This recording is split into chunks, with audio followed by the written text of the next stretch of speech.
केवल इतना हम समझ लें कि हम जो कुछ अच्छे काम कर रहे हैं वो भगवान की प्रसन्नता के लिए कर रहे हैं, तो हमारा वह कर्म भगवान की उपासना बन जाए। तो मातृ पितृकुल से हमें पवित्र संस्कार प्राप्त होते हैं। इसलिए हमारे वैदिक सनातन धर्म में 16 तिथियां वे अपने पूर्वजों के प्रति अत्यंत श्रद्धा को व्यक्त करने के लिए रखी गई। श्रद्धा से युक्त पक्ष है, तो श्रद्धा से युक्त होने के कारण इसको श्राद्ध कहा गया। श्रद्धया सहितम, श्रद्धा के सहित जो हो वो श्राद्ध है, श्रद्धा से परिपूरित। एक बहुत ध्यान से सुनने और समझने की विचारने की बात है। हमारे यहाँ इन 16 दिनों में कोई नया काम नहीं करते हैं। करते हैं? कोई गृहारंभ, गृह प्रवेश, कोई विवाह शादी, ये सब क्यों नहीं करते हैं? क्या ये अपवित्र समय है? अपवित्र समय नहीं। समय कोई भी अपवित्र नहीं है। कोई भी समय अपवित्र नहीं है। जिस क्षण हम भगवान को भूल जाते हैं, भगवान की विस्मृति करते हैं, वो समय अपवित्र है, वो काल अपवित्र है। जब अपवित्र उद्देश्य को लेकर हम किसी क्रिया में प्रवृत्त होते हैं, वो काल अपवित्र हो जाता है। वस्तुतः कोई काल अपवित्र नहीं है, क्योंकि कालः कलयतामहम्। तो ये सब मना क्यों कर दिया गया कि इन 16 दिनों में कुछ मत करो?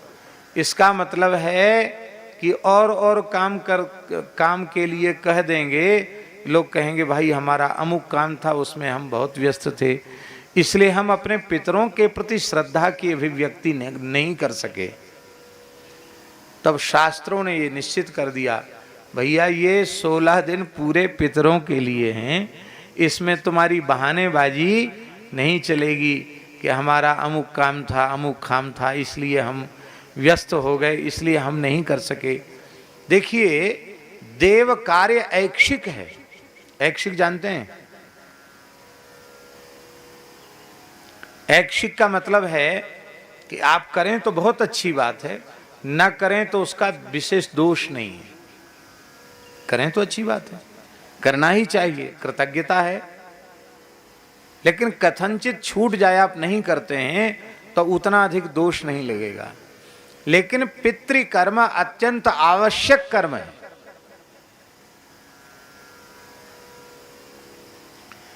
इतना आवश्यक कर्म है कि अकरणे प्रत्यवायः, आप न करें तो उसका प्रत्यवाय है। वर्तमान समय में बड़े दुख की बात है, बड़ी पीड़ा की बात है। वर्तमान समय में सबसे अधिक उपेक्षा यदि किसी पवित्र कर्म की हो रही है, तो वो पितृकर्म की उपेक्षा हो रही है, श्राद्ध कर्म की उपेक्षा हो रही है। और उस उपेक्षा के भयंकर दुष्परिणाम का दंश पूरा समाज झेल रहा है। पितरों के रोष से ही संतति में दोष उत्पन्न होता है। पुत्र और पुत्री सदाचार और धर्माचरण से विरुद्ध होते हैं। सारे दोष पितरों के रोष के कारण आते हैं। इसलिए पितरों का अर्चन बहुत आवश्यक है।